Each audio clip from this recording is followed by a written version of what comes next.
Buenas tardes a todos. El día de hoy vamos a presentar nuestro trabajo que tiene como nombre El saber ancestral en las nuevas epistemologías, pertenecientes a la asignatura Construcción Epistemológica de las Ciencias Sociales, orientado por el Magíster Jonathan Kuzgen. Aquí nos presentamos las personas que elaboramos este trabajo. Amgilisset Gordon Dávila, quien les habla, Francia Natalia Macías Vela, Carlos Eduardo Osorio Moreno. De esta manera vamos a iniciar con una introducción dirigida por nuestra compañera Francia. Bueno, buenas tardes a todos.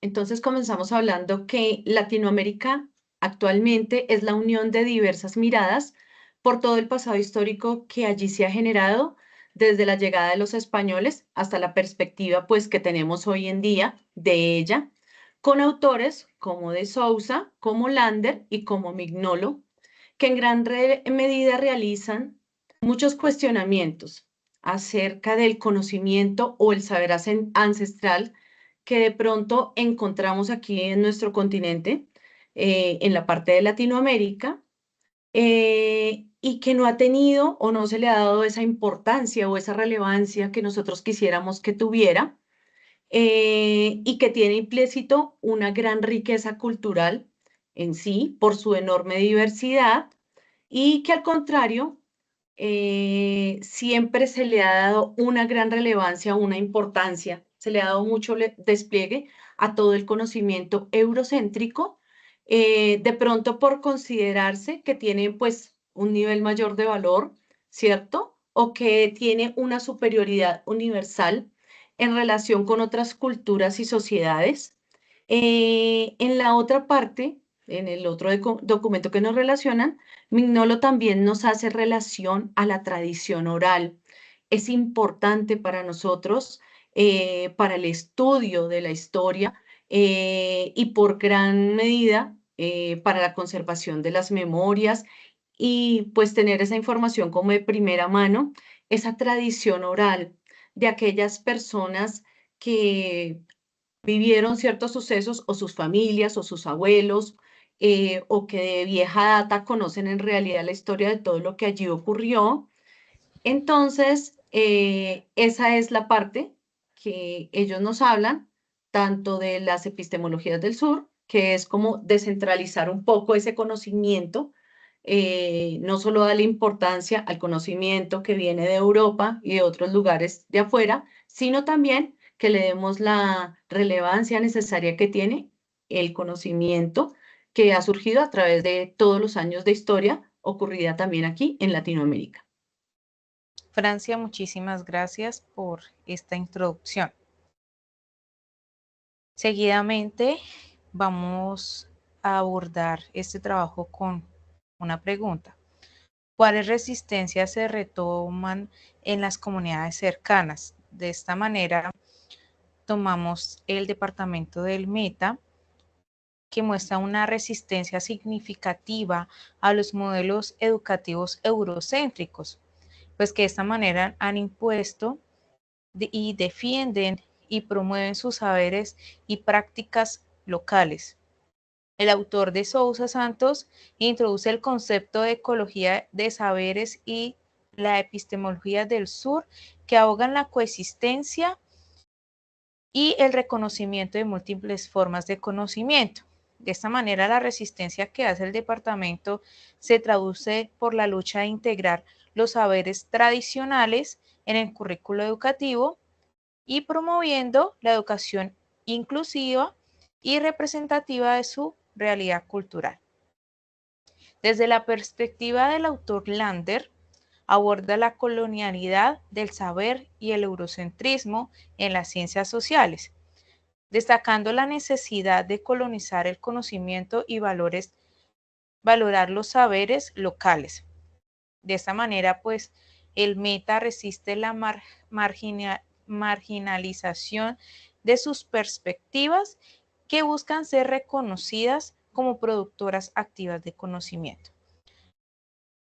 De esta manera, las resistencias en el Meta se centran en la decolonización del conocimiento y la integración de nuevos saberes locales en el sistema educativo, pues tratando de abordar los marcos de la ecología de saberes, las epistemologías del sur, para valorar la diversidad epistemológica y desafiar las estructuras de poder globales. Unos ejemplos que quiero abordar del contexto educativo que se deben observar a través de diversas maneras que ilustran la integración de saberes de manera tradicional y lucha contra esta imposición de modelos eurocéntricos, como por ejemplo la incorporación de la historia y cultura llanera en el currículo escolar. En la ciudad de Villavicencio, que es la capital del Meta, algunas instituciones educativas han desarrollado proyectos con los estudiantes investigando y presentando sobre la historia de joroperos y la importancia de cómo el joropo es un patrimonio cultural de la región. También, como segundo ejemplo, el rescate y promoción de las lenguas indígenas. En las escuelas de Puerto Gaitán se han implementado clases de la lengua sicuani, que es la comunidad indígena que está principalmente en este contexto, donde los estudiantes no solo aprenden el idioma, sino también las historias y leyendas que forman parte de su patrimonio cultural.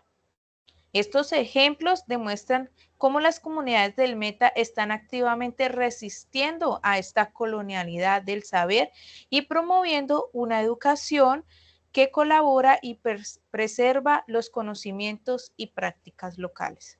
Muchas gracias. Seguidamente va a abordar nuestro compañero Carlos esta pregunta. Muy buenas tardes. Bueno, la siguiente pregunta es, ¿cómo pensar la epistemología del sur en los contextos cercanos? Entonces, podemos ver, observar que son cuatro contextos. De esos cuatro contextos, el primero es el local, que el local es fundamental el entender de condiciones sociales, históricas o culturales, especificando en contextos cercanos. Ya en la segunda son los diálogos intercultural, que la epistemología del sur promueve el diálogo horizontado a diferentes formas de conocimiento, tanto tradicionales como académicos. También implica abrir espacios de encuentros y colaboraciones para diferentes comunidades, ya sea étnicas, esto también para los campesinos o grupos sociales. Ya en el tercero, podemos hablar de la descolonización del conocimiento, que podemos observar de cuestionar y desmantelar las estructuras de poderes de impuestos o una visión monocultural o del conocimiento de un contexto más cercano. Ya por último, podemos hablar de la transformación social, que la epistemología del sur no solo buscaba comprender el mundo, también es transformarlo en contexto más cercano para involucrar a la comunidad y que tengan conocimiento de las luchas sociales, de algunos movimientos y de resistencia para poder contribuir a la construcción de sociedades más justas y equitativas de democracias.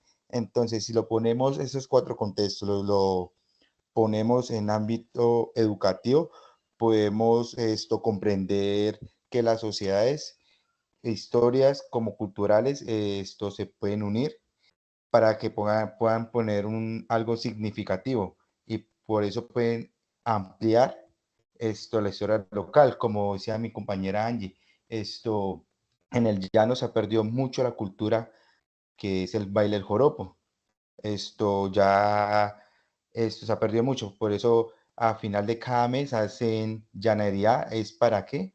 Para que nuestra sociedad como llaneros puedan involucrarse y no se pierdan nuestras raíces.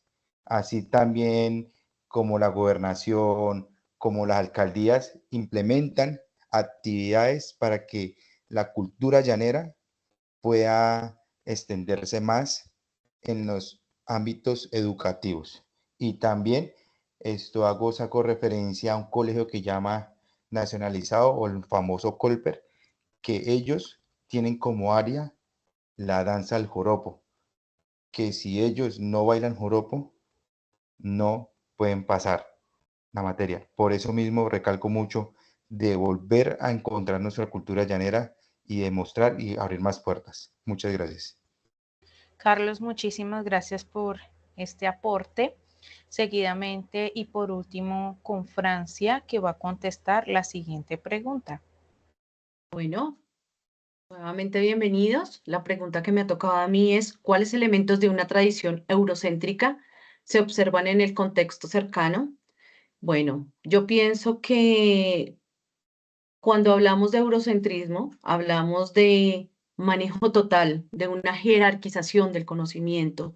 Nosotros, en nuestro contexto cercano, como docentes, en los lugares donde nosotros tenemos ese contacto con el estudiante y le damos enseñanza, no podemos jerarquizar la información, no podemos de ninguna manera, perdón, hacernos dueños de ella, evitando que nuestros estudiantes nos hagan aportes, evitando que ellos también influyan, lean, den sus opiniones, sus aportes. El ejemplo más claro lo tenemos nosotros cada día cuando nos conectamos a las clases en la universidad con nuestros docentes. Tal vez acá en Bogotá tenemos una estructura muy mentalizada de lo que es la vivencia de el contexto de la ciudad y de pronto nos podemos hacer a la idea de que en todos los lugares podría manejarse la educación y la forma de vida de la misma manera. Es muy importante cuando nuestros docentes, en medio de la conexión, permiten que muchos de nuestros compañeros aporten, porque son personas que trabajan con los pijaos, con comunidades Kogi, con personas indígenas, con personas desplazadas, que nos permiten tener otra perspectiva, que le aportan otras cosas a nuestro conocimiento, que hacen que este conocimiento cada día se crezca, se alimente un poco más de nuevas experiencias, de cosas que son reales, que son vivenciales. Otro ejemplo que podríamos tener de esto es en la política, cuando de pronto por nosotros estar polarizados por un partido o por unas ideas, no entendemos que todos en conjunto podemos aportar ideas excelentes para mejorar nuestro país, que podemos leer la historia de Colombia, darnos cuenta en qué de pronto se ha fallado y mirar nuevas alternativas, por ejemplo, con la tradición oral de cosas que tal vez no se saben. De pronto hemos aprendido la historia de una manera muy repetitiva y esa manera muy repetitiva ha hecho que se haga como una jerarquización, como que sea solamente eso lo que se sabe y ya, no hay nada más que hacer. Y la verdad, yo creo que hay muchas maneras de recopilar tanto conocimiento y de recopilar tanta tradición y tantas cosas que en verdad de pronto se han perdido porque no permitimos que otras personas nos brinden nuestros conocimientos. Creemos que somos sabios en nuestra propia opinión, que somos los únicos que tenemos la verdad y no la puede tener el estudiante, el vecino, la persona que barre en la calle. Puede ser que esa persona tenga más conocimiento de historia de muchas cosas que nosotros realmente no tenemos.